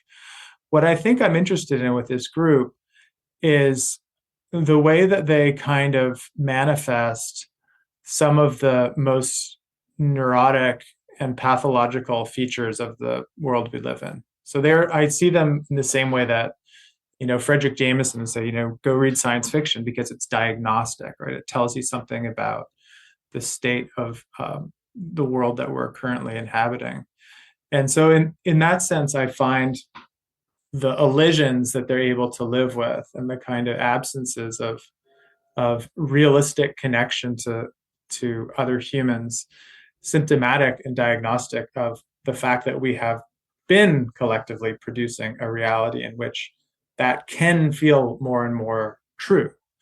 And in that sense, steel manning their ideology and giving it substance and sort of producing it and putting it in front of our eyes, for me, is intended as a kind of a provocation to sort of show, on the one hand, the kind of extraordinary flexibility and lability, actually, of some of their thinking. We haven't even talked yet of some of the sort of wilder examples from the book. The fact that, this Dutch libertarian could end up in Somalia as the state collapses, and instead of just in a classic self-interested way, like getting on an airplane and leaving, he, in a more like radical and even sort of revolutionary way, decides to like plunge into the stateless space of Somalia and try to write a constitution for a stateless society, reduced then to a set of a contract that would create a hybrid out of customary Somali law, tribal law, with 21st century business contracts. He's excited not just about the collapse of the state, but about the traditional system that would govern in its place, the Somali clan. Right. And then attempts to form his own Somali clan of white capitalists. Right. Exactly. A businessman's clan, which he says was suggested to him by some sort of Somali elders, and maybe that's true.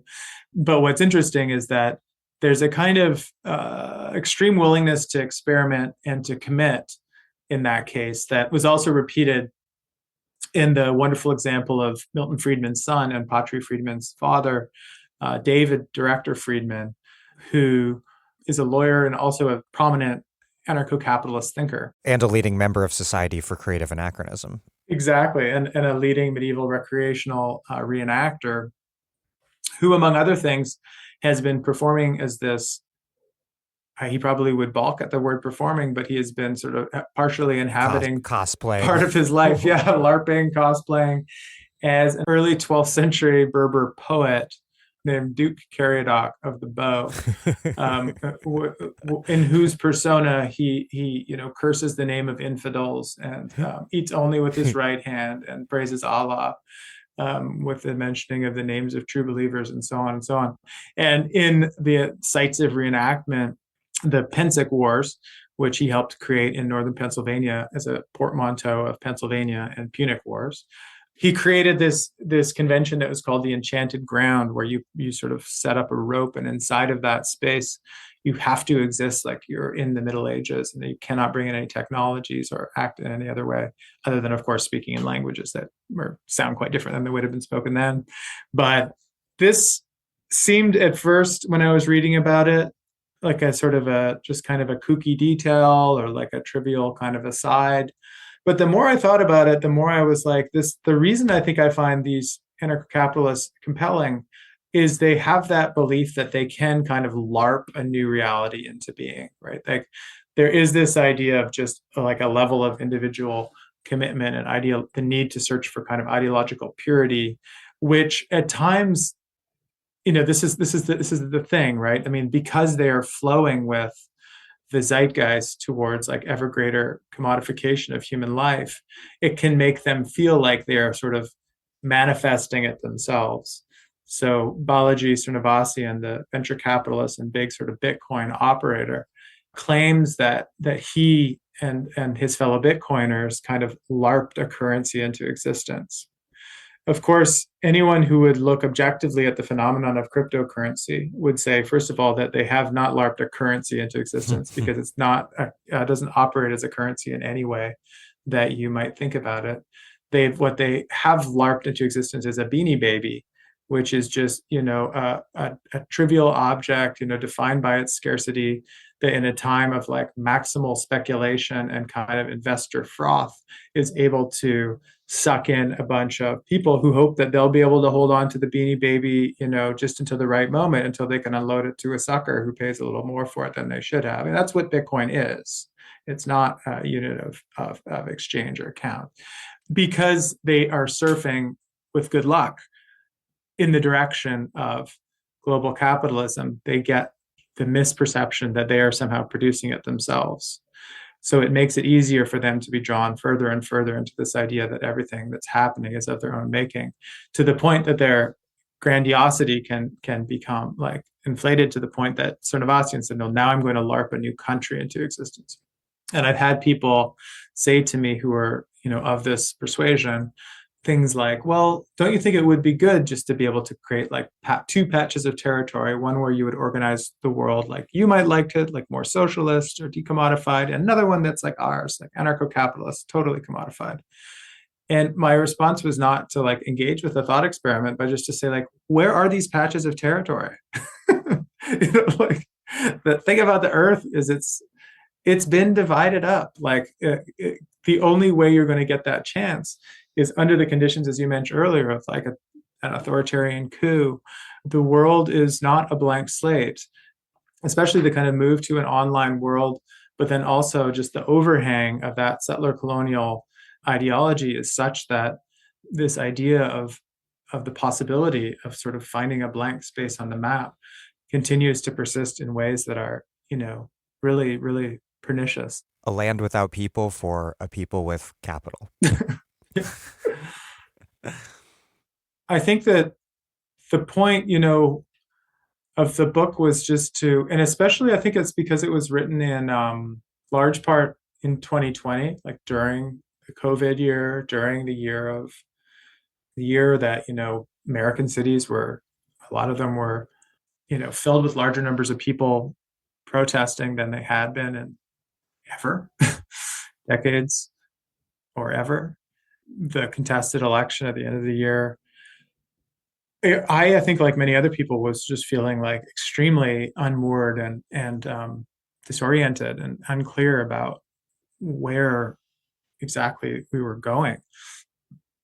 And I was reading a lot of science fiction, cyberpunk, watching a lot of, Japanese anime from the 1990s, and reading a lot of these anarcho-capitalists. And I think it was sort of a bit of a survival mechanism or something, or like a way to keep myself sane. Is it was a feeling like there must be order to this somehow. Like, and even if it's not an order that I endorse, somehow the effort to kind of produce a coherent portrait of this ideology that I end up calling crack up capitalism in the book was kind of a therapeutic effort on my part, and was also, I think, an effort to kind of re-inject our political conversations with like a bit more of a sense of like play in some ways. Like, I think that political imagination has a tendency, even in times of great kind of creativity, to enter back into kind of familiar patterns and familiar channels, and then even more so to have its energy drained and co-opted very quickly by existing corporate powers. I think, to mention BLM again, that has just been so clearly happened so quickly with the corporate co-optation, I think, of demands for racial justice, to the point that it's almost stood in the way of the continued success of those very vital political demands. So I think that one of the things we just really need right now is to just keep evolving and keep mutating. And the fact that I followed one of these mutations in kind of a disturbing direction was perhaps only meant as a kind of a negative example of the way that we should be open to positive mutations, because genetic scientists know that mutations aren't bad. We might think of mutants as a bad thing in the kind of popular imagination, but mutations are good. The power of a right-wing capitalist opposition to neoliberal globalization became overwhelmingly evident with Trump and Brexit. But obviously, this is nothing new. Margaret Thatcher was a Eurosceptic from the beginning. Pat Buchanan transformed conservative American politics way back in the 1990s. But today, I think we often think of right-wing anti-globalism as racist and anti-migrant and nationalist, but also oriented toward reviving the economic standing of the native working class, at least on the rhetorical level, as we see with Trump. But that story seems at best incomplete because many on the anti-globalist right, as you tell it, only want to more radically unleash market forces rather than to protect anyone, including some privileged group of native workers, to protect anyone from those forces. How do the figures in your book and the story you tell relate to the welfarist discourse of Trumpist or Trump-adjacent groupings like the National Republicans or like the Compact Magazine era Sohrab Ahmari? What do we understand about today's right when we put these two sorts of groups, when we compare them to one another?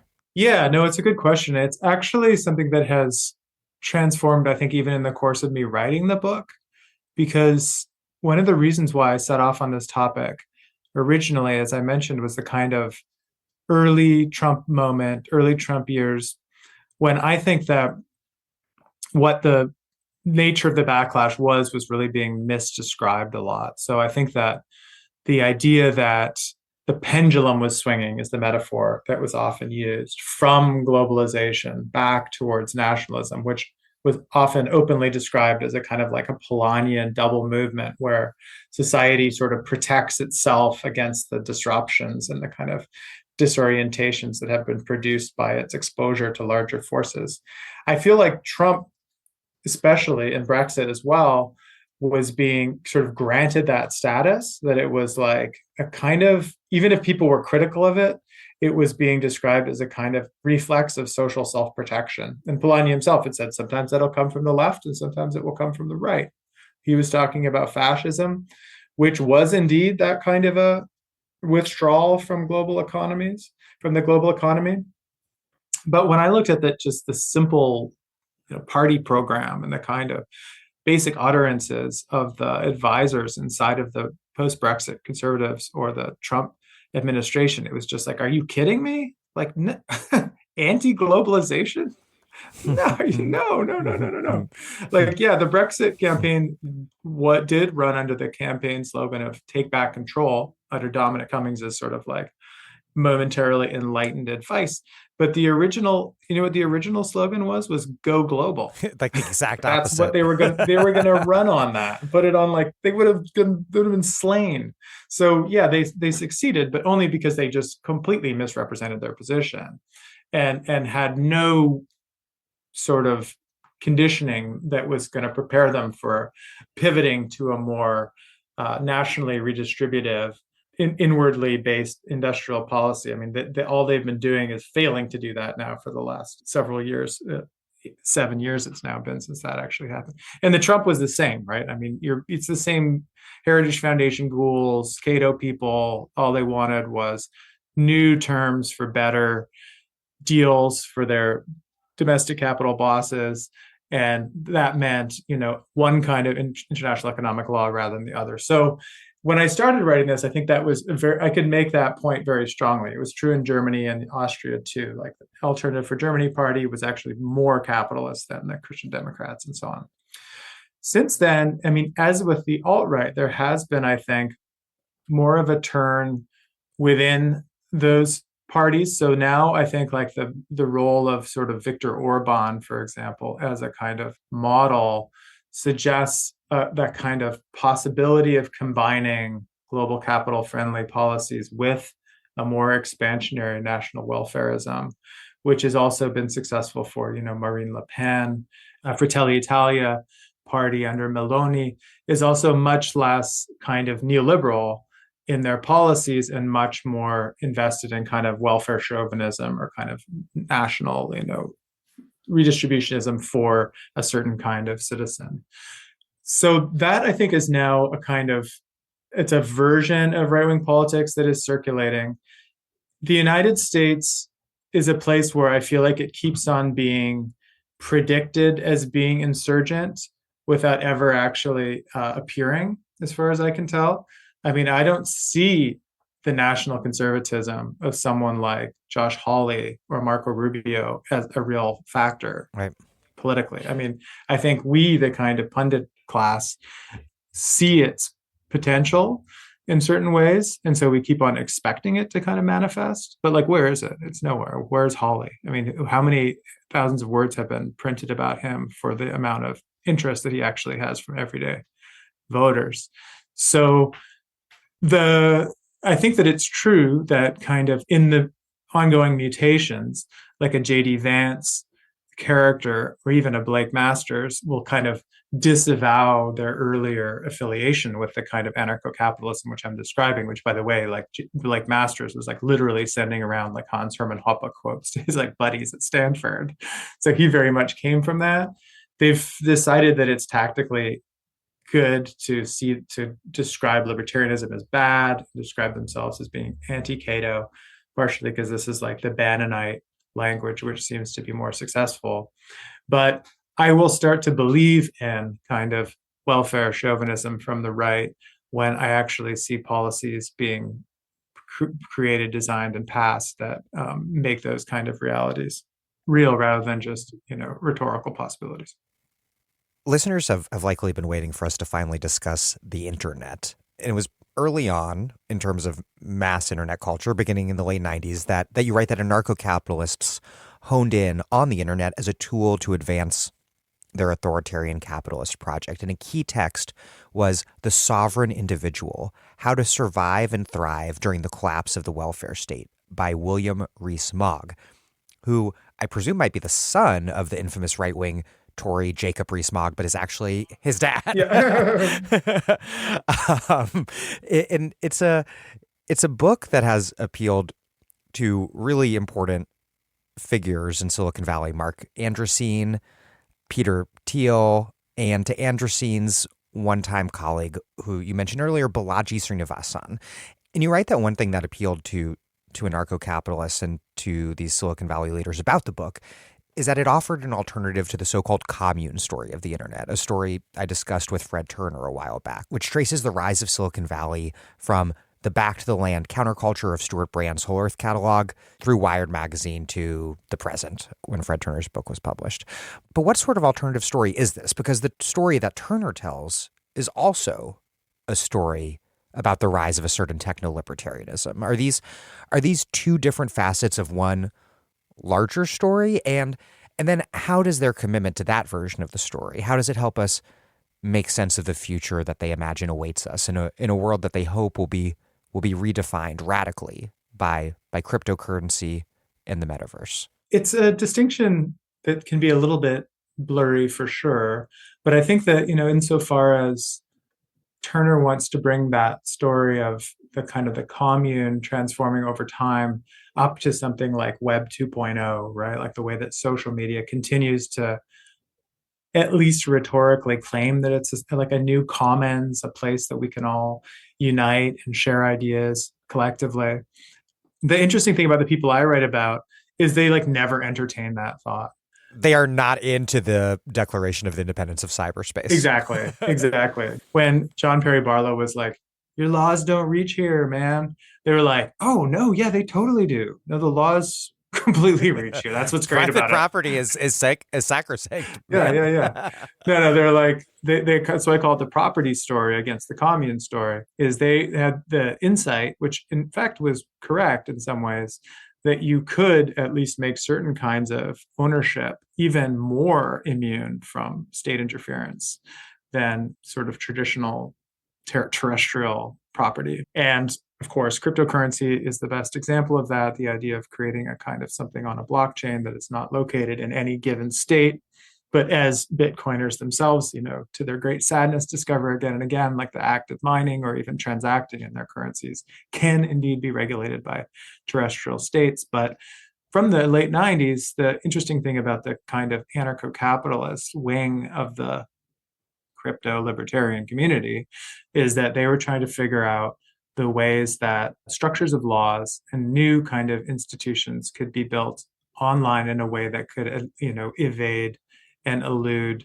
states, not to produce a new commons, but to produce like an even more ironclad, enclosed world of property and tradable commodities. This is another example, I think, of the sort of capitalist realism, which finds its easy and really copacetic corollary in the so-called race realism of the right that we see again and again in your book, which is that these other techno-libertarians have this pretense that the internet is going to be all about community when in fact it's all about property and profit. Mm-hmm. And your guys say, no, that's what it's about. Yeah. No pretense. Right, exactly. Well, that's why I think that, I mentioned this earlier, but I think it was just because I was rereading The New Imperialism by Harvey recently, and I was thinking about how helpful his way of describing things is that, he said that there is, on the one hand, kind of the logic of capital, which is at least theoretically global or planetary, and which kind of operates in happy dismissal of human borders in the sense that it like reorganizes itself across them. It has spaces of intensity inside of them. It has no sort of drive towards like uniformity or evenness. And then there's the territorial logic, which intersects with capital, which can sometimes work with it or against it to kind of create patterns where capitalism sometimes works in a more abstract form.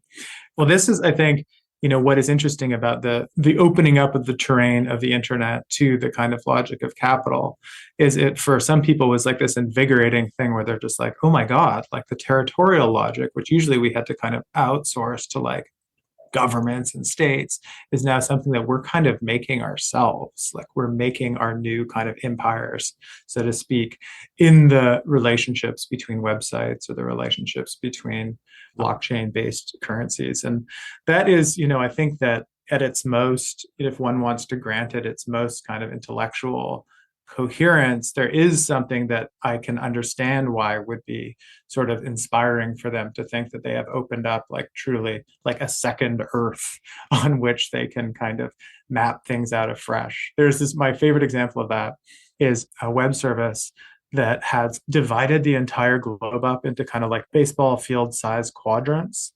And through the app, you can buy one of these plots and you own it permanently. And what that means is you can like set anything up there. Like, so say you want to set up like a dancing panda bear, like underneath the Eiffel Tower. It means that anyone who would use the app and point it up at the Eiffel Tower would see a dancing panda bear underneath it. And they were so excited in the ad copy for this. They're like, we've made it possible to like monetize the entire Earth. It was like the kind of thing. It's like, wow, what a thing to be just like super aroused by. Yeah, and what if we told you that the entire Earth has already been mostly monetized? Yeah. Your book is about the world as it is today, and also, I think, in certain ways, about the nature of our capitalist ruling class today. You write, quote, 100 years ago, the robber barons built libraries. Today, they build spaceships. What do we learn about the changing forms of capitalism that we live under by comparing capitalists from different eras, by contrasting, say, Elon Musk, Peter Thiel, and Samuel Bankman-Fried against, say, Carnegie, Rockefeller, and Ford? I think that thing that I mentioned earlier, which is like the need to keep alive enough of a population to be able to perform the necessary functions that, will allow the sources of your profit to keep flowing. A compulsion to invest in the social reproduction of the working class. Yeah, exactly. Like, I think that is, with the financialization of the economy, has led, the wealthiest capitalists become the ones who don't sort of own the factories, but the ones who like intermediate between people who want to invest in other people who might want to invest in the companies.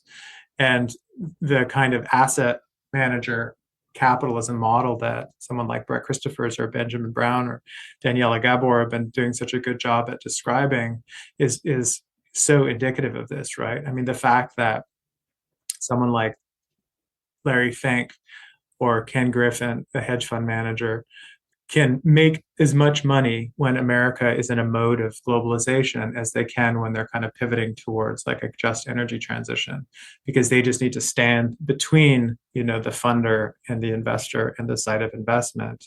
I think just produces a kind of unreality effect for people like that, where the moment at which kind of the hands touch the machine sort of just becomes completely abstracted, and they can sort of indulge in these fantasies of frictionlessness and unimpeded movement, and indeed escape and embubblement and kind of embunkerment that seem not so far-fetched, because they don't ever have to kind of be confronted with the ever failing machinery of the world that they're trying to make. I mean, I was just in Pittsburgh a couple of weeks ago, and I went to the Carey furnaces, which is like one of the blast furnaces that had been built in 1905 and then only went out of operation in 1978.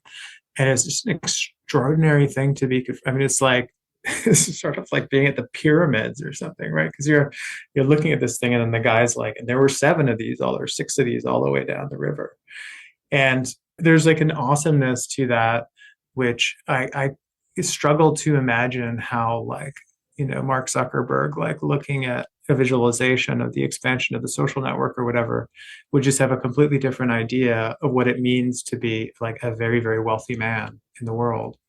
Well, Quinn Slobodian, thank you very much. Thank you for the questions.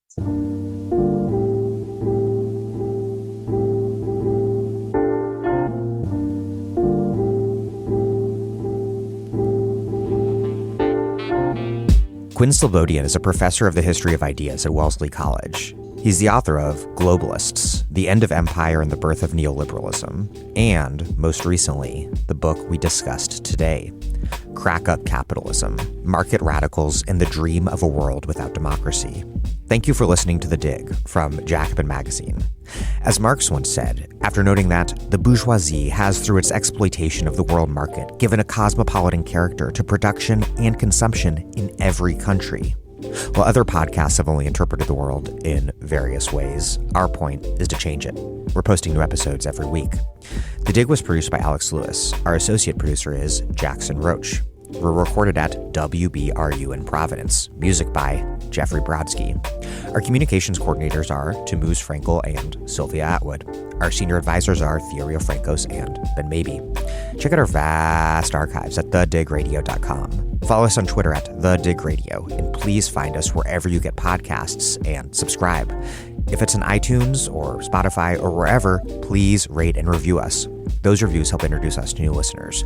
So does spreading the word to your friends. Please make propaganda for us. And do find us at patreon.com and make a monthly contribution to keep this operation up and running strong. Even a few bucks a month is huge.